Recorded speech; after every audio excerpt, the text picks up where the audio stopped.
First of all, this video will be posted on the website, so if you need to look at it over the break, you can. As soon as I'm done doing the instructions, I'm going to go back to finishing grading your notebooks so I can get them back to you. You will have your notebooks back by the end of the day. Those of you who actually turned your notebooks in yesterday as per request. Some of you did not. So we are going to start with, you're going to be working on your materials and methods today, which will be due when we come back. Now, mind you, the materials and methods when we come back is, it's the rough draft of it. So I'm not expecting it for it to be perfect, but I am expecting for you to turn something in, right? Sure. Yes. All right, so let's talk about materials and methods. So materials and methods, I know, I'm asking a lot from you. Materials and methods, first of all, of your 100 points of the paper, the materials and methods is worth 15 points. And there are some things that you need to follow along in the rubric to really make sure that they stand out. All the rubrics and all that stuff are also available on the website. So if you go to kmsagad.com/SAE or just click on SAE, all that stuff is on there. Okay, so here we go. So first of all, materials and methods is just a fancy word for what? Material. What you Supplies. used in the... Yeah, I mean, it's just your procedure, right? It's your materials and your procedures. So some things that you need to make sure that you do with this is, first and foremost, you need to start out with your hypothesis. This is in your paper, this is where your hypothesis goes, and only in this spot. So you need to make sure that you write your hypothesis. And it should be written in if, then, because format. Right? Correct.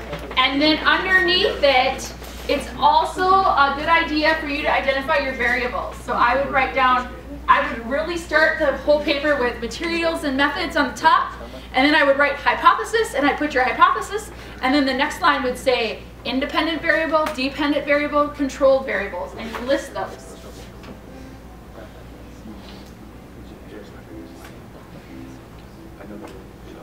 This is all online.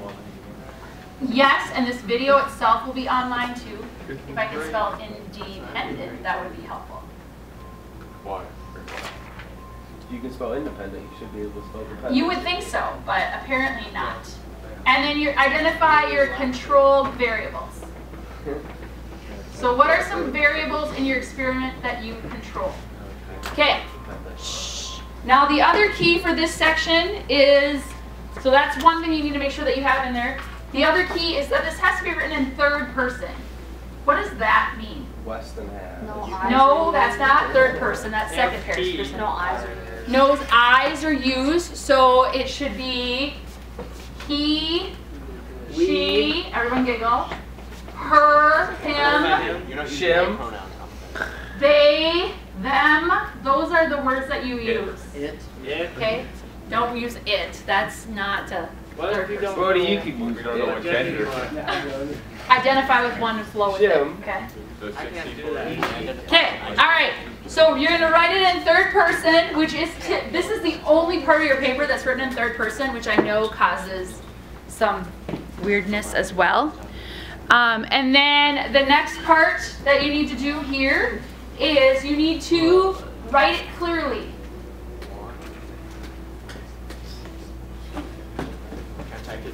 So anyone can repeat the experiment.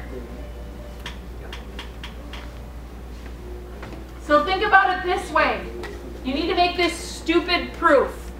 So there's no such thing as lack of detail on your materials and methods. Does that make sense to everyone? Lots and lots of details. Now the next piece of this is you need to list all your materials. What are the most common forgotten materials? A notebook, a writing utensil, if you're using a timer, any of those things. I find it is easiest to have my students write down their procedure first, so they write down the methods first and write them all out, because then it helps remind them of different materials they use that they maybe are forgetting that they have to have in their list. Now you can't write your materials as a list, you have to write your materials in paragraph form. So when you are writing them in paragraph form, you need to say things like, she went to Menards and got the following materials, and then list them. Then she went to Walmart and got the following materials. So think about it that way. So everything has to be written in paragraph form. And then the last part of this is you have to include your statistical analysis, but we will do that after your experiment is done. And what kind of things would we use for statistical analysis? Data. What did we just take a test on? Math. Numbers. Percent Oh, Error. and uncertainty. So you're looking at accuracy and precision, right? So that's the statistical analysis that you will use, and we will put that in there as we go through that. Now, some of you are used to getting this little document from me that says "now what" on it. This document is online. The rubric is online. There's tutorials online. So if you want to work ahead, that's fine. But one of the things that you have to know is your experiment. You guys, not only is this due on the 2nd when you come back, but your experiment has to be complete, and you have to turn in your data book when you come back from break. So if you haven't started your experiment yet, you have the week to get it done. Okay? So we need to have those experiments done and ready to go when they come back so that we can start working on the paper. If they are not done, I'm not going to take away your birthday or Christmas or the New Year or whatever. But we are going to be working on your science fair papers when you come back, and it's really hard to work on them if you are not finished with your data. Okay? What questions do you have about this or what you have to have done when we come back? Weston? There going to be points given for our data book when we hand that in? Yes, there will be points given for your data book when you hand that in. Anybody else? So data book, like you just have to have a notebook with all your data. Yeah, and for some of you, you won't have an actual whole book. You'll have a couple sheets of paper stapled together, and that's okay. Yeah, fine. Other questions? Most of you are not going to have a huge like notebook full of data. You're going to have a sheet or two. Can we type it? Your data book? No, I actually want your data book. That, yes, you type. Yeah. Your data book I actually want written in handwritten, and like the more legit the more possible. Like the best data books that I've seen are ones that have like manure in them because they were doing manure sampling, or dirt on them because they were doing dirt sampling. That means that you actually were engaged in the science. Okay, any questions? Can we get with our partner?